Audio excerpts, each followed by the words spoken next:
This is Ted Flett of Golden Skate, and I'm here in Monument, Colorado with Jason Brown. Hi guys! 2015 U.S. National Champion, 2014 Olympic team bronze medalist. It's so great to be here in your home training facility. Oh my gosh, welcome. Thank you. And it's of course the Olympic season. It is. Well, we're going into the Olympic season. Well, I think it started. I think the minute the break ends, your season ends and you take kind of that time off, you come back to the rink and you are like Olympic season, blinders up. Have you had like no break? So I did. So after World Team Trophy, Yep. I took 2 weeks off, which was awesome. I love to travel, so that's what I did for the 2 weeks. So I went from World Team Trophy, I went to Hawaii for a few days on the way back with my parents, and then I stopped in LA for a day for an NBC photo shoot that a bunch of the Team USA members did. And then I actually flew, I was in LA only for 24 hours, and I flew that night after the photo shoot ended to the Philippines with my sister. Oh, cool. And we backpacked through the Philippines for a week. Amazing, amazing. Yeah. So the highlight of Hawaii. Did you go to a luau? Oh my gosh, we didn't. It would have been so fun. No, we did surf. We took surfing lessons, which was really fun. But I think what makes it fun is you would probably have the balance, right? the balance is pretty good. It was so fun doing it with my parents. Seeing my mom and dad surf and we'll try to surf. We all tried to surf, but it was great. Cool. We jumped off of cliffs and into the water and I don't know, it's just so beautiful. And right. I've never been there before, so that was also cool. And how are you finding training this off season, as compared to others as you head into the Olympic season? Yeah, oh my gosh, it's difficult. I'm not gonna lie, I'm working super hard. There's something so special about the Olympic year. Every year is special, obviously. Every year you wanna do well, but it's the Olympic season. There is something different about that, and you don't want to leave anything on the table. You want to give it your absolute all. You want to put out your hardest programs, something that will get the audience involved, something that will push your emotional boundaries, your physical boundaries. And I think that's our goal. And that's, what we try to do almost every year, but especially the Olympic season. So there's no rest for the weary. It is difficult. I'm not gonna lie. It's been a tough summer. How does this compare? I mean, the Olympic season, going into the Olympic season 4 years ago, you were making your debut as a senior. I doubt you're going to a big NBC photo shoot like you did this year. Yeah. How different is that versus this? It's completely different. Last 4 years ago, we had just moved out to Monument, Colorado, actually, and it was just, oh my gosh, it's the Olympic year, and it's my first year senior. Soak it in. Soak it in. I was just freaking out that I was competing against Daisuke Takahashi for the first time, and I went to my first senior B, and I was with Nobunari Oda, and I was like, what is that? It was people that I've looked up to for so long. Yeah, sure. Which was so special, and it was more of just take in the experience that year and watch and learn for now it's this year, which is crazy. So I had no interviews. I wasn't on the radar. I was this year we're here. Yes, exactly. You weren't here 4 years ago. Nope. Why? You didn't invite us. You didn't invite us. So so that part was really neat. It was when we talk about quads, it was all about the quads that year too. And I didn't have a quad. It was without a quad, you're not making the Olympic team. So I was like, okay. Guess who made the Olympic team? Hello. It happened, which is unbelievable. So it was really I was just excited to experience and just to be in that moment. And now it's kind of a 360 or 180. It's doing interviews, doing, lots of media, the whole step by step to the gear up to the Olympics, the promotional stuff and it's a different expation, which is so exciting, and it's just amazing. Yeah. I can't complain. Does some of that bring a bit of pressure or expectation that, with the spotlight off you, as you say, you could soak it in and just sort of, see what happens. Whereas this year there's a bit more expectation. You're a key player and a factor on the team. Yes, 100%. I always think you look at things, and you have to kind of live your life as though there's nothing to lose, just everything to gain. And I think that was something that I so had 4 years ago, where I was just there and I was just excited to be there. And this is that type of situation where I've been to the Olympics. I know what that's like, and I crave to go back. I live for that, and I want to so badly go back and represent the US and be a part of that team. So I know, it's hard because now you know what you could be missing out on. But I think that whole focus is on, you have to kind of change that mentality and just go back to that idea of you just go and you do your thing and you do the best that you can and you don't have any regrets. So when the season ends, whether you're there or not, you gave it all you got and you can't regret. And so it's just another year of kind of thinking about gaining rather than what you could lose. Yeah. So in terms of getting into the nitty gritty, how, like, in your training now, how are you used the term earlier about pushing your boundaries? Yeah. How are you pushing your boundaries? What does that look like? Yes. I mean, what are you working on? Yes. Tweaking? Oh my gosh. So we're in the process of new programs.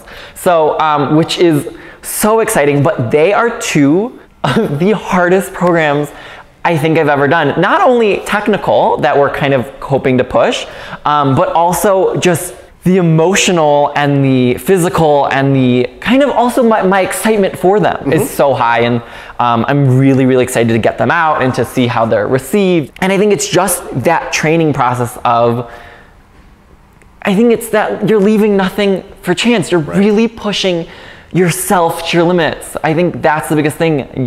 I'm so much cardio, so many drills on the ice. You know, my coaches, they are putting everything into this year, which I mean is so amazing. And my choreographer is not letting a single detail slide. Like, he is on me, Roheen is on me. So somehow I don't think you're the type to make any detail slide though. I try not to. I really do. I try not to, but like, they're nitpicky people. So like little things that like I might like miss, like just a moment. It was like, we have to redo the whole thing. Like, have to do it again. I was like, okay. All right. Yeah, exactly. Clean the slate. Yeah. So don't keep us, you know, I mean, I know you've announced publicly what your program is. Yes. So my short program that I'm skating to is from Hamilton. Okay. To be honest, it's been kind of, for me, 2 years in the making when it comes to that. When it like kind of first came out, the music came out. My whole family's huge into musical theater. Okay. Love it, love it, love it. And like, we are obsessed. So like, for 2 years, I've been like, oh my God, like dropping it to Corey and Roheen, like, Hamilton, maybe Hamilton. Like, little by little, I'd like randomly like play a song at the rink. Okay. And like, they never really like took it too serious. But like, by the end of last season, I was like, guys, I know it's been 2 years and I'm still thinking about Hamilton. Okay. And so after Worlds, we got to go to see Hamilton. Okay. So like, Roheen, Corey, and I went to see Hamilton, and I was like, guys, Hamilton, like literally. And also my favorite skater, Scott Hamilton. So like, I also used that a lot as like Corey. I was like, Scott Hamilton. I was like, yeah, exactly. Like Hamilton, like this has some good vibes around it. Yep. So, and I love Lin-Manuel Miranda, who wrote it. Like, he's amazing. So I'm skating to In the Room Where It Happens from that piece. We want to do something because there's a lot of rap, and because there's we did it as a short because, you know, for the most part it's not, you know, skating's very international. Like, when I'm going to do it is hopefully in Korea. So you want a piece that people can understand and kind of get into the swing of it. And In the Room Where It Happens kind of embodies kind of the theme of Hamilton while also having like a catchy tune, beat. It's fast, it's upbeat, it's really fun. So I'm very excited. Excellent. I hope they like it. So and then, did it take 2 years for you to kind of lobby Corey and Roheen to come on with this? 100%. So they weren't totally warm to the idea originally? No. And why was that? You know, I think it was more of it's the Olympic year. You want to do something that, you know, will grab an audience's attention, but it's not just in the US, it's international. And, you know, especially so I think it was more of that idea of Hamilton's very American-centric. It's rap, it's just a different style. And I think for a while they were like, we don't know how this is gonna go over. We don't know like if it's, you know, if the message is gonna get across, if people are really gonna get it or enjoy it. But I think after seeing the musical, I think they were able to then have a different perspective. So I think it really took until seeing it and really understanding it. Okay, like this. And I was actually pushing it for a long, but they were like, no, short. So, which, I mean, I got to do Hamilton. So, end of story, like I get to do it. Don't be greedy then. Yeah, exactly. I can't complain. Is it tough to reconcile sort of, you know, music that is recognizable or is Olympic in standard with what you care about? So if they, you know, if someone was to say to you, Jason, you really need to skate to Carmen, and you're like, Carmen? Seriously? Like, yes, recognizable, but if your heart's not in it, how do you skate to it cleanly? How do you skate to it expressively? Is that a consideration for you? 100%. I think the toughest part about the Olympic year is that so many more people are watching. And I think for me, I want to make an impact that year. You know, I want to make an impact every year, but this is the opportunity where you're on a bigger scale. You really can impact like more and more people. And I think, you know, having 4 years ago doing Riverdance, I had no idea the impact it was going to have on people, but it kind of blew up in that sense, which was the most amazing, oh my gosh, type of moment. Oh my God, I went viral. Yeah, I can't even believe it. So I think you look 4 years later and you're like, I want to do something that can have that amplitude. You know, was Riverdance a style that I was used to? No. Was Riverdance, you know, like when I first heard it, I was like, oh my God, this is me? Absolutely not. But when we started working on it and we like, and getting to do it, and I got to perform it, and it just kind of grew. And you killed the green. Like that was amazing. Oh, no, thank you. Green by Jason Brown. Oh my God. 2014. Yeah. So you know, so you kind of look 4 years later, and you're like, do I do something that will get the audience involved? Do I do something that the judges expect of me? Do I do something that fits my actual skating style? Do I do something that, you know, plays to my strengths? Am I doing something that just is a music that a huge group love, you know? So I think you're constantly fighting a lot of different battles, and I mean, in the end, it's more internal battles because you just do what you plan to do in the end. But it's more of like the internal being like, how do I, you know, balance this and get these people happy and, you know, make the most of so many factors that like pull in. So I mean, on the bright side, there are 2 programs. So the program, your long program. So it's completely different. So what's really cool about my long program is I really can't tell you what it is because someone's composing it, which is really cool. So in 2015, when I won the U.S. Championships, I skated to Tristan and Assault by Maxime Rodriguez. After Worlds that year, he reached out and was like, I would love to compose something for you in the future. And we both were like, me, Corey, and Raheem were like, what? Yeah, exactly. We were so blown away. We were so shocked that he reached out and touched. And, you know, this year came, and we were keeping it in mind. We had kept talking to him along the past couple of years, and this year came along. We were trying to think of what to do, and a lot of people actually really loved my long program from this year. And I don't mean actually like, oh, I'm super surprised, but liked it in the sense that they really wanted something like it for the Olympic year. The judges really liked that style, and they, you know, loved the piece, but I had already kept it 2 years and I wanted to do something different. And, you know, part of me in my heart was like, after doing Riverdance 4 years ago, I wanted to do something really, really upbeat and really like out there. But as the technical changes and as you're working for, you know, to emphasize different parts of the program or looking for points or looking, you know, you're trying to figure out that balance. So we were playing around with music, and Roheen and I both really fell in love with this piece from the Danish Girl that we actually really loved. And so, but we only liked kind of a minute and a half of it. So we basically were like, Roheen was like, Jason, maybe we should like ask Maxime like what he thinks or where this could go. So we kind of sent him the music and was like, this is the style. And he was like, he's like, I still would love to create a piece. So he kind of took kind of that style of a piece and has created it. Amazing. So have you heard it yet? So now it's 3 minutes and 46 seconds long. By the time you guys see this video, it will be done. So you just stretch it. But so what's really interesting is he's done it in minute and a half increments. Which is really cool. Kind of, it's a different way of kind of thinking for me because I'm so used to hearing a whole piece and being like, like this is the piece. You're able to hear where it starts, you hear where it ends, you hear where it goes. And this was kind of a minute and a half, and it was like, because he didn't want to create the whole thing because it takes a lot of time and then be like, like, you know, so like, oh, we don't really like it. So it's minute and a half, and then we got to give feedback and see what we liked, see what we didn't like.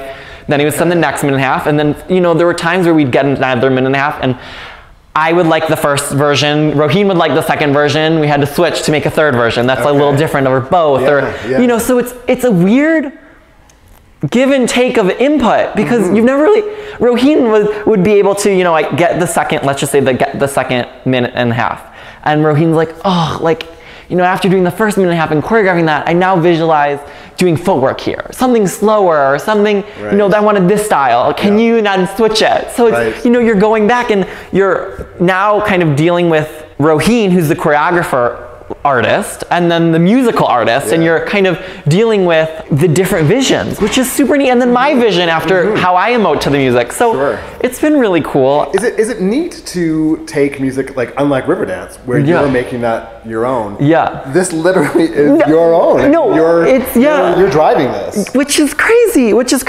Yeah, exactly. I think that is the most insane part. It's that no one's heard the music before. No one, well, except the people at the ring. Right. But no one's heard the music before. No one's interpreted it a certain way yet. It's not even done, so it's, I don't even know where it's going next. Right. So that also makes it super special. Like it is, I guess in some way like mine. Like it is like the program is something generated from within. So what you see is really, it's exactly what you're saying. It's a mix between Rohin's interpretation, Maxime's interpretation, my interpretation, kind of all coming together. Does it make the interpretation of it or putting moves to it almost more natural because it's really yours? You're not necessarily taking another character. No, for sure. You can really shape it. For sure. Is it more natural or organic versus what you've choreographed before? A little bit. It's a mix of between both, because I think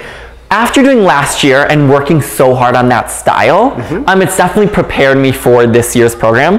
It's kind of, I want to say it's like, if I could describe the music for you, like in a way that compares it to last year, I guess I could say it's like if you take last year and add more. So it's not just the piano, it like builds and it grows and it's even more grander, or like, I want to say like boomier, but that's not even like more robust. Like, yeah, I guess that's like more powerful, and it's kind of feeling like it's growing, like it's a continuation of like just my skating style is continuing to grow, continuing to mature, and so I really hope that people see that and love it, because it's another huge risk.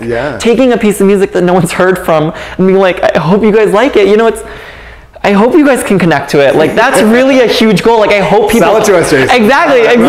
So I'm gonna give it my all, you guys. So please like it. You're already such an artist and so expressive on the ice. Does this seem like a really good step for you in terms of? You talked earlier about pushing boundaries.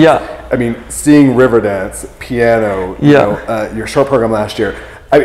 I don't know how many more boundaries there are to push. You soak every note out of every piece of music. Thank you. Fans agree. Fans see that. Oh my gosh. How hard? Like, is this the most natural way then to continue to push that? Is to now compose a bit more of your own and really put your fingerprints on the program? I would say this situation, no.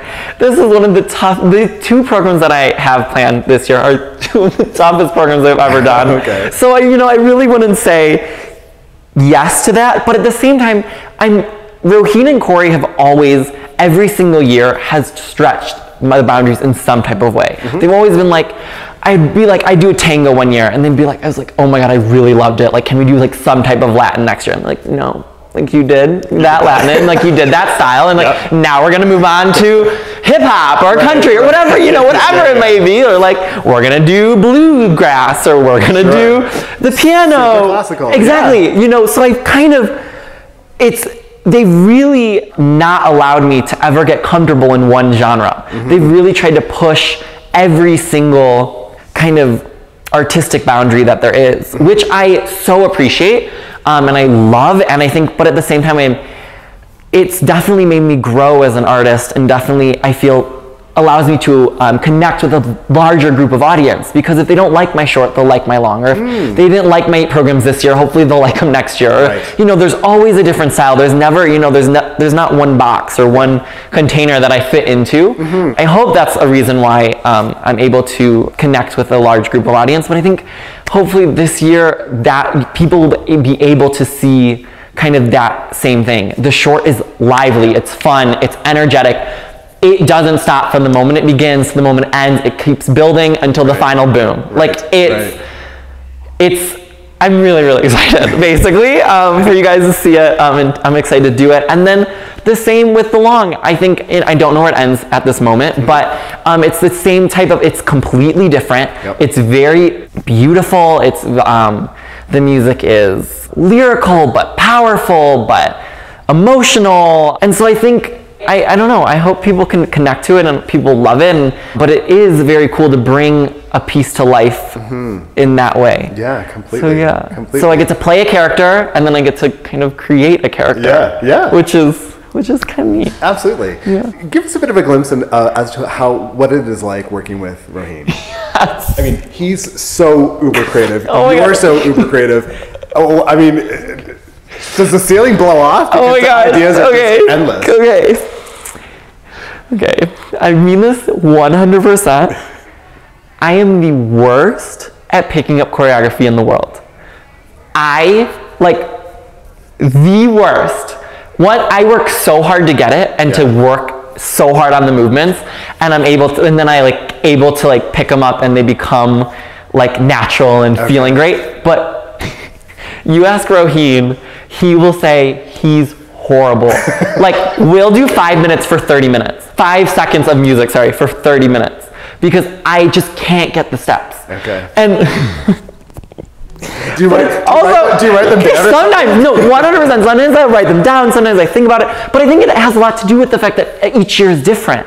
So I never am able to get into a style that I, let's just say, replicate. Exactly. So 1 year I'll get a style of movement, and then I'll completely change it. But one of the steps might be the same, so then I kind of fall back into that pattern. And it's no. So it I'm just really bad, really bad.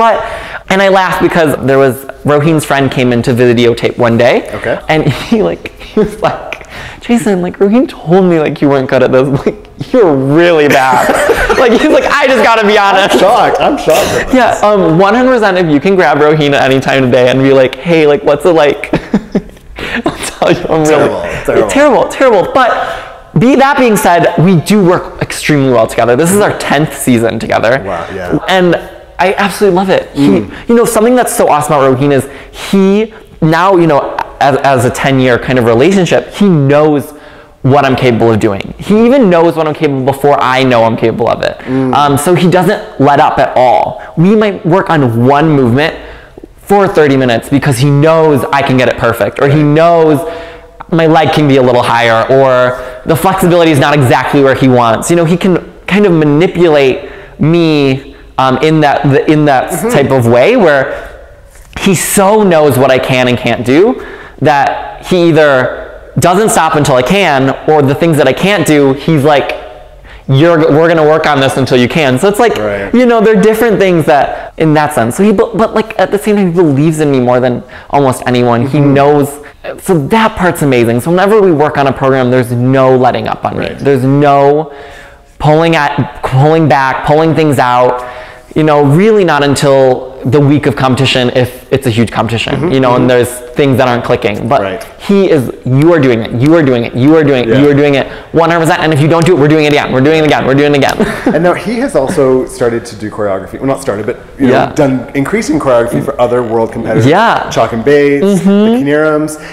Do you see a change in that in terms of what he brings then to the choreography with you, just having that experience with other top skaters? For sure. I think Roheen's absolutely brilliant, and I think he kind of learns a lot from the skaters that he works with and the experiences that he goes through, as much as we kind of learn from him. Obviously, we learn more, but I guess it depends on our backgrounds. But I definitely do see a difference. There is a different fire in his eyes when he comes back after working with the dance teams. Because he has this new style, or he's seen something, or he's been inspired. Roheen went on tour for a while doing shows, and he'd come back with a whole bunch of ideas and inspiration. So I think he definitely pulls on that a lot when he choreographs for us, which is really neat. But yeah, as much as I'm like, don't go again, you're at the same time, you're well, I know you're gonna come back with with so much excitement and inspiration, ready to move forward. So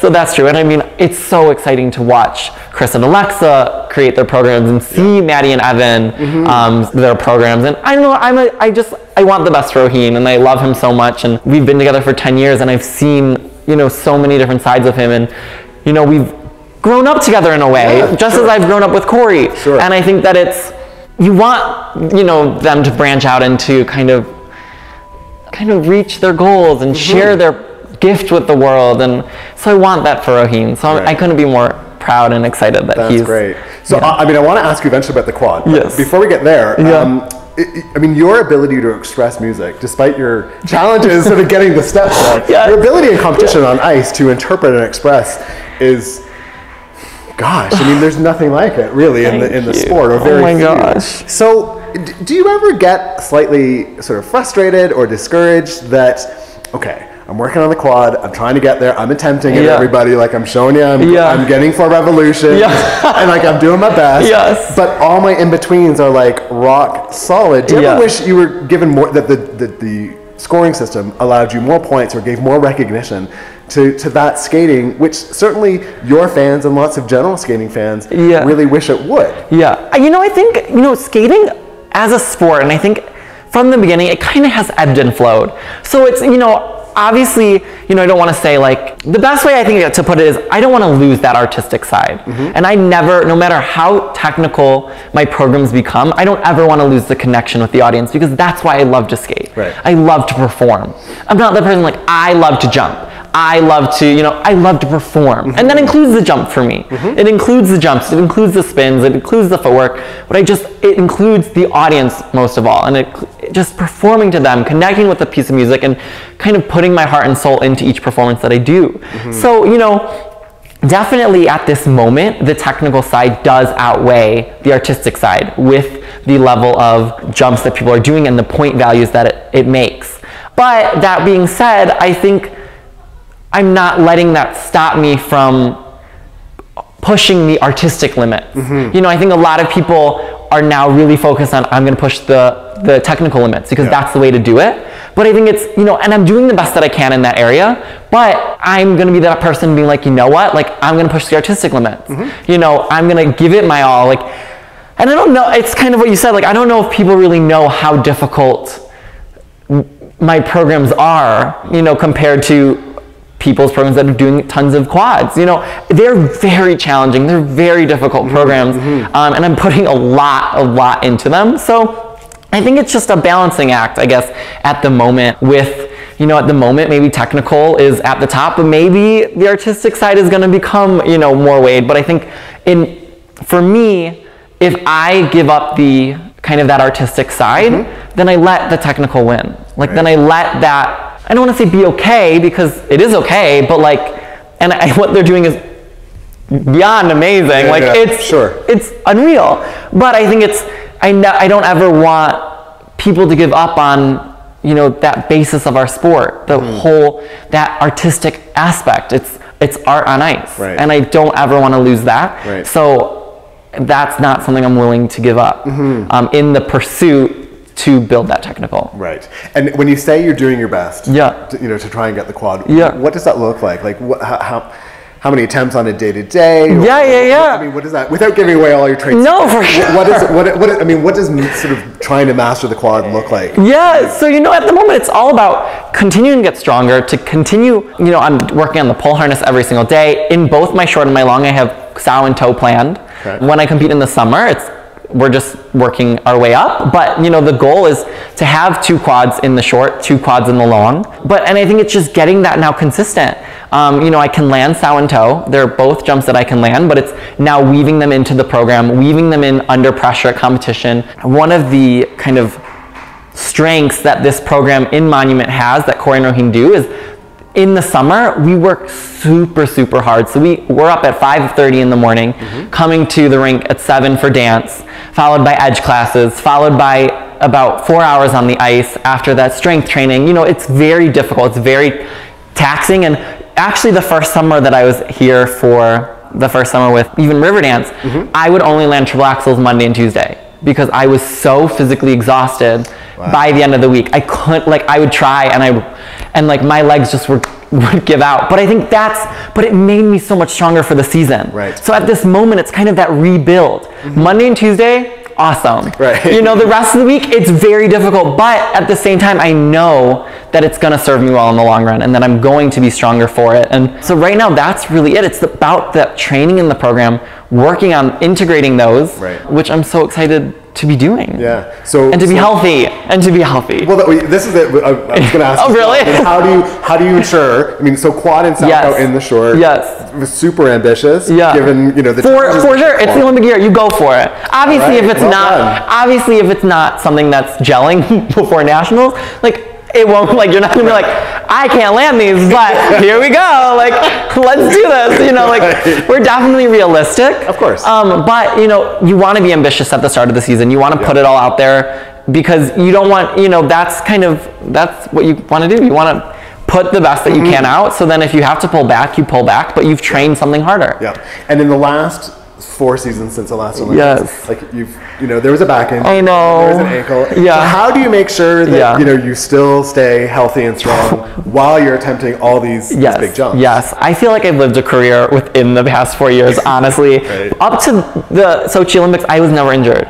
I then was off for 6 months of competing, a month and a half of competing the past 2 seasons because of a back injury, because of my fibula stress fracture, and I think I learned so much from the back injury, and I became so much stronger for it, and I came back and had one of the best starts to my season that I've ever had. So I experienced that, and it was difficult. I definitely didn't know at the time, like, was I going to be able to do it? Would I be able to catch up to the people in the sport? Because what we were talking about how the quads are increasing, and I was off and I didn't have it, and it was like, oh my God, I'm coming back to a sport that now 1 was great. Oh my God, now they're doing 4 or 5. You're like, what?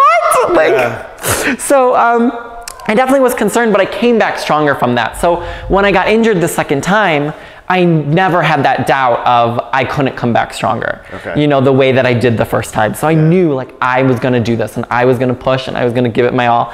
And to come back from that injury and to get 7th at Worlds and to get 3 spots for the US men at the Olympics with Nathan that year, that was huge. And like, oh my gosh, it was so exciting. And so I know I now have 2 injuries that I know all the rehab stuff to do on my back. I know all the rehab stuff to do on my ankles. So it's kind of this year, I have such a different plan on recovery and what I need to really focus on, when I need to pull back on the ice, when I can push through. I just have a different sense of my body.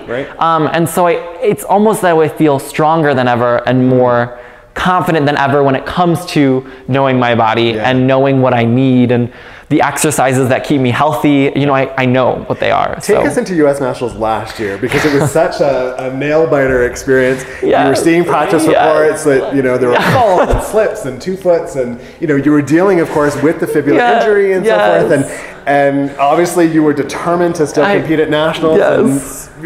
What was that? How stressful was that? How distracting was that? How did you pull out the outstanding results? Oh my gosh. It was one of the most amazing, terrifying weeks, I have to be honest. Like, I went in there and I was like, no regrets. I'm here to compete, and I'm here to give it my all. No excuses. Like, here I go. I've decided to compete. I want to prove to the selections committee that I am the best choice for, like, as one of the spots to fill for the 2-man world team. I want to prove, like, I'm consistent. I'm there. I can get the job done. And so, after talking with the physical therapists and my coaches and doctors, they were like, okay, if you stay in the boot at nationals, or the walking boot at nationals, and you can start doing flips and lutzes, because it was on the right leg to pick. That week you can go for it. We'll give you the green light. So we basically was like, and axles. I started axles that week of nationals. Oh gosh. And it was interesting. I think in what nationals taught me the most was how much you can get done day to day and the little improvements. I had never been more grateful for the small improvements along the way. Like, I would be doing a program and, like, oh my gosh, I landed 1 more jump than I did the day before. Like, okay, that was 3 jumps. And I had 3 jumps in my long, more than 2. So I think, but at the same time, it was interesting because I am the type of person that's so prepared for competitions. I am so ready when I go out to compete that, like, I would be in the practice ice and I'd finish a program and they'd be like no one knew how to respond because I'm not the type of person that pops. I'm not the type of person that's I go for a jump and I just didn't get the power because the leg has been in a boot, you know, I didn't have the strength. So I think there was such a different kind of feel. And with nationals, I mean, not only was we only get like about 40 minutes a day of practice, but that was really all I was allowed to skate. So, you know, it was, you really were trying to make the most of each moment and just go with it. You had just, and I worked so hard with my trainers off ice. I was doing so much bike for cardio and so much, we did a lot in the pool for swimming and just keep up the cardio. But I mean, there was no strength in that leg. Well, so, and you couldn't really fake that you weren't injured. Exactly. Wearing this, exactly. So definitely, totally exactly. So it's definitely tough. Like honestly, going into my long program, being like, okay, like here I go. You know, it's definitely like you can't kind of get around it. Yeah. And especially because the goal was to get through nationals. It wasn't to win nationals or to do the best that I could to nationals, because if I did that, maybe I would have, you know, made the injury worse. Right. It was do it safely, the way you can do it, get through. And so, you know, the short program was the short program. Yeah. It was kind of, unfortunately, kind of what I was, I don't want to say expecting, but like had been training. The short program that I did at nationals was my third short program in 5 weeks. Right. So it was kind of like, here we go, and I was proud that I rotated everything, but you know, definitely you could see that I did the first jump and I had nothing left. Right. But I like gave it my all, and like, you know, kind of, although it went downhill, I didn't give up, and I kept pushing through it, and I ended up fourth, and I skated last, which was exciting, and here we go, and ended up fourth in the short, and I was like, okay. And what really made a difference, honestly, was having the day in between. Right. Having another day under my belt to do a couple more axles, to do, when I did my long program the following day, we finalized my elements in the 6-minute warm-up after being like, what do you think? And we were like, okay, this is the backup plan. If this doesn't work, you do this. If that, like, we were like going through all the scenarios that could happen. You must have had so many tapes, right? Oh my gosh, yes, exactly. But, you know, because we wanted to make sure that, you know, I knew what I could do, and you wanted, you know, I think the toughest part is, now it's the second year with this program, and like with that long program, and I was like, I just want to I wanted to do this so amazing, but you know, you kind of buckle down and you're like, okay, I got to get the job done. And I think in that moment, as much as I'm a performer, I think I became more of a, I don't want to use the word robot, but that mentality of like, Jason, you are getting this done. You know, that's what I did. I was just one element by one out. I don't remember the program at all. I honestly can't remember whatsoever what I was thinking, what I was doing. I was literally like, Jason, step forward. Jason, get in. Like, it was so robotically done. And I was like, Jason, like every time I went to pick for a Lutz, I was like, Jason, make sure like the foot is here. Like, I never think about it like that. It's always I go into it and I go into it and I jump and I like, it's so weaved in through the program, but this time it was so meticulous in the sense of, I'm gonna pick, I'm gonna lift my like leg, I'm gonna snap it down, I'm gonna like lift it up, like everything was kind of forced in that way up until it kind of caught up to me after the loop, and I was like, oh my god, I have a combination jump next, and I was like, my legs were like really giving out, and I was like, oh my god, and I tried, but you know, I look back and it's a different experience, but it was an amazing experience to have, to know that under these circumstances you can pull through, you know, what the body is capable of doing, what the mind can trick you into doing, what, you know, sometimes you're not going to feel ready for a competition and you just have to make it work. Time is weird in that way. You can't always prepare for it, but having those experiences, I think, has made me stronger, and is something that made me so much stronger for Worlds. Yeah. How much of your determination to compete at US Nationals last year was motivated by not being able to compete the year prior, still hoping you would be named to the World team, weren't successful in an application, and you were thinking, I got to be there. Like, if I stand any chance, I got to be there. Yeah. Most of all, I was going to compete at Nationals. I refused to wrap my brain around the fact that I was going to be 2 years out of Nationals. That was kind of my main focus, was I'm competing at Nationals. I remember being at the doctor's with Corey, and the doctor was like, okay, like, here's the picture, here's the stress fracture, you know, like, this is kind of the steps you have to take. And Corey and I both looked at each other and we're like, so like, we're not all about like that speeding it up or taking shortcuts, but like, how do we like cut 2 weeks off? Right. Like, how do we make this where, and I looked and I was just like, he was like, well, like you know, there's all the, with stress fractures, there's one of the things, you don't want them to become fractures. So it's like, you can push through and you can push through the pain, and people have done it, but it's what it can become, and the whole goal was we want to get to Worlds. Yeah. So it was this whole kind of balancing act of the healthiest way, the most beneficial way that I can continue to kind of train a little bit, but also be healthy. And, you know, so it was finding that balance, but it was immediately at the doctors, Corey and I both looked at each other and like, I'm competing at nationals. Like, that's not an option. Like, I am going to compete. Right. And I'm not the type of person that I don't have a huge ego. Like, I'm not, you know, I'm not. Really, that's the vibe we all have. We all have no, like, super conceited, pompous. No. So like, I was like never, you know, I was never concerned about looking good at nationals. It never occurred to me being like, well, I was the US champion in 2015 and I was out 2016 and I'm going to come back 2017 and like, I really want to prove myself. It was like, I'm gonna be there and I'm gonna do the best that I can. Right. I really don't have that mentality of, I have to look perfect, and if I don't look perfect or I'm not feeling perfect, I'm not gonna compete. You know, it was like, I'm gonna put myself out there and I'm gonna do the best that I can and be proud of that. I think, you know, so often, and I think I tried to use it also as like a teaching moment, or hopefully a moment to inspire others, because I just wanted to show that like, you should be proud of where you're at. You know, so often people kind of come into competitions and make excuses like, oh, I was sick, or oh, like, you know, like it's been a tough week, or oh, like I don't feel well, or oh, I'm not as prepared as I want to be. Right. But it's like, that totally can all be true,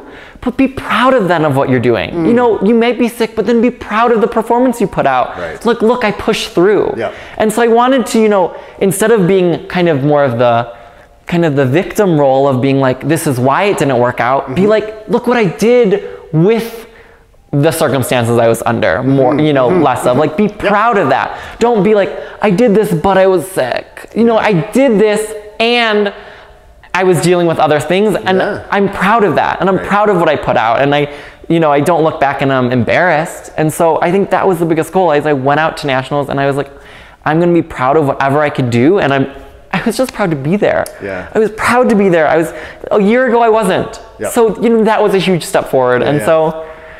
And then you were healthy in I was going to say healthy in Helsinki. You're healthy in Helsinki. Yes. Healthy in Helsinki. How much relief was that then to be able to skate the programs to their potential without that kind of distraction? Oh my gosh. Was there still any lingering discomfort or pain by the time Helsinki? No. So we were really, really proud of the progress that we had made. I think that was the biggest goal. It was, how do we wanted to do 4 continents because we wanted a competition in between that kind of bridged the gap between what I was planning to do at Worlds and what I did at Nationals. So I think, you know, that was also a bit of a concern, like, is this pushing too much? But we really ended up doing a really great balance with the strength coaches, with the doctors, with my coaches on how to balance it all. And I got to go into Helsinki. Healthy. I got to go to Finland. I got to go to Finland healthy, and I was ready to go. And I think from all those experiences, I felt that much more prepared. You know, I laugh, but but when you take the 2 programs and we take, let's just say, my long, when I did fall on the quad, there was not a single moment of hesitation in my mind that I wasn't gonna do the rest. Like, I got up and I was like, it was like nothing ever happened. Like, I was that trained where but I had experienced what I did at nationals and having to push through, and what I did at 4 continents, and trying to kind of have all those experiences where it made me a fall was nothing. There was no hesitation. It was like I had to fall and I was in pain and I got up and I had to keep going. You know, I had to trust the leg was going to be there for me, you know, before. And now it was like, okay, get up, keep going. And I was ready and I was prepared, and it was just another day. And I mean, when I say it's just another day, it was not exactly, but it was obviously in that sense of when it comes to the program wise, but I mean, the Helsinki crowd also was incredible, and it was a very stressful event, but I was healthy and I was excited, and I could not wait to fight through it and give it my all. So last couple questions. Yeah, going into sorry. This season. No apologies. Going into this I season. ramble a lot. So. No, it's great. I'm loving it. It's all these insights are phenomenal. So you're competing in the Grand Prix Series next year at Skate Canada NHK. Yes. Skate Canada, you've never done before. I've never done. So that's great. I know. You'll go to Canada. You'll compete. You'll win over the Canadians. Oh my gosh. Are you excited about your placements and where you're going? Super excited. Honestly, I'd be excited anywhere. I'm the type of person that if I get an assignment, I'm excited. Wherever you send me, I'll go. I can't wait. But yes, I mean. And last year at Skate America, you had that really indifferent. Yes. That when the volunteer was overcome by your return.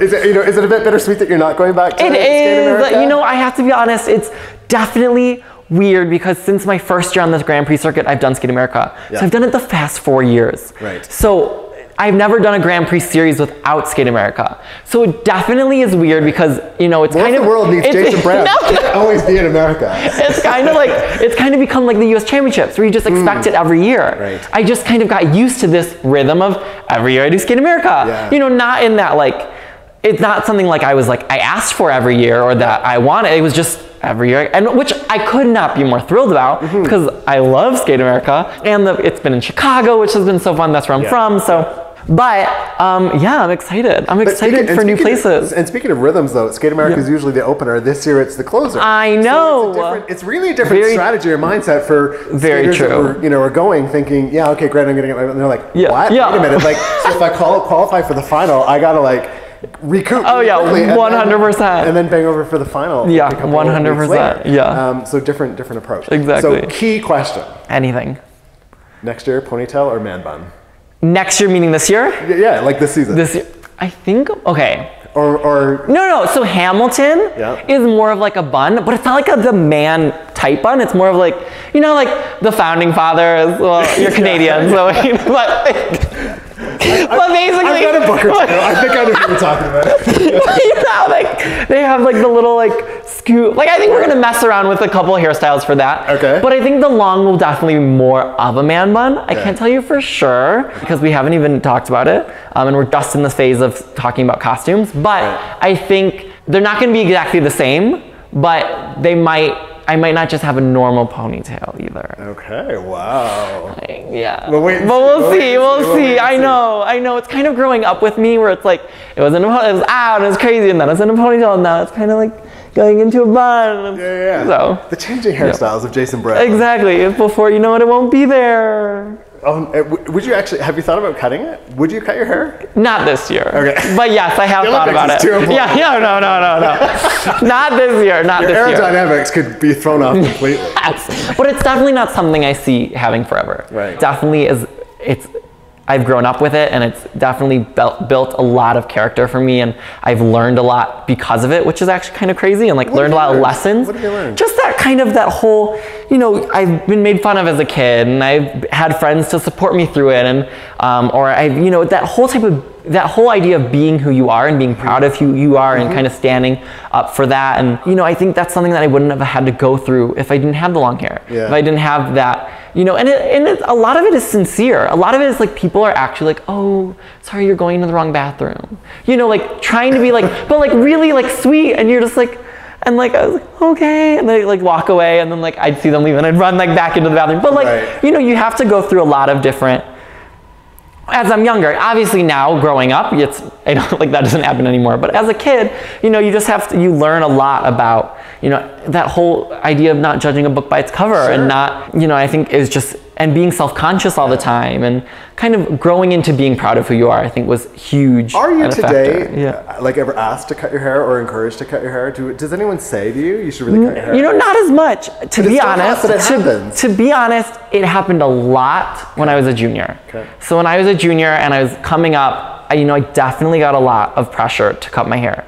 A lot of people wanted to cut it. A lot of people said, international judges, national judges, tons of people really were, it's this cross of you want to be yourself, but you want to kind of, I don't even want to say fit a mold, but have a certain image in a way. And I kind of stayed true to myself, and this is who I am, and this is my image, and and my image will change if I want my image to change, kind of thing. Totally. And it kind of happened where for a while I was getting swayed, and I was maybe, and honestly, after 2014, it was literally like a 360 of like, this is who you are and don't cut it and this is perfect. And like, you know, was this whole difference of like, oh my gosh, like we wanted Jason to cut it, but like this is now like who he is. You know, like sometimes like I'd come back and critiques would be cut your hair.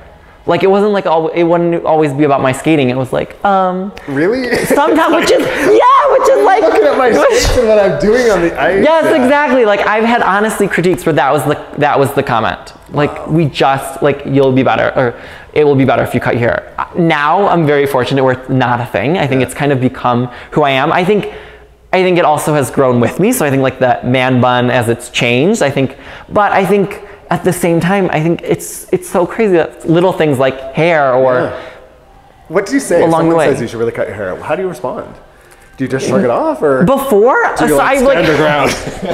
I'm like really okay. So I'm really a pleaser. So like I really like if someone says something, I'm like okay, and then I kind of go to Corey and then my coach, and she'll kind of like backtrack me out of it, or like if that's something I want to backtrack out.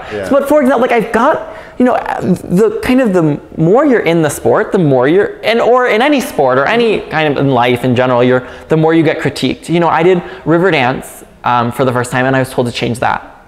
So you know, I've had programs in the past where they're like, we want you to scrap it and get a new one, and I haven't, and it ended up being a huge success. I've also had programs that they've told me to scrap it that I have scrapped. So I think, you know, and it's worked out for the better.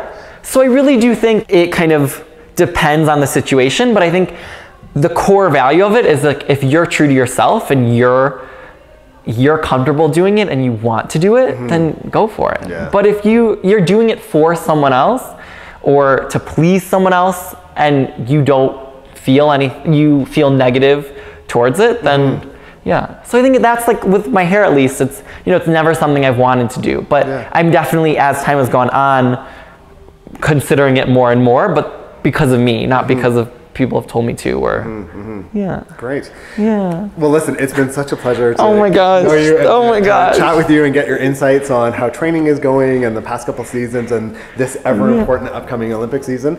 Thanks so much for the dish on your program. Oh my gosh, anytime. We can't wait to see what the hairstyles are. Don't change the length. This is the scissor-free zone. Perfect. And yeah, thanks again for your time. And Thank you. Oh my gosh, anytime. Come back anytime. Thank you. I'll come.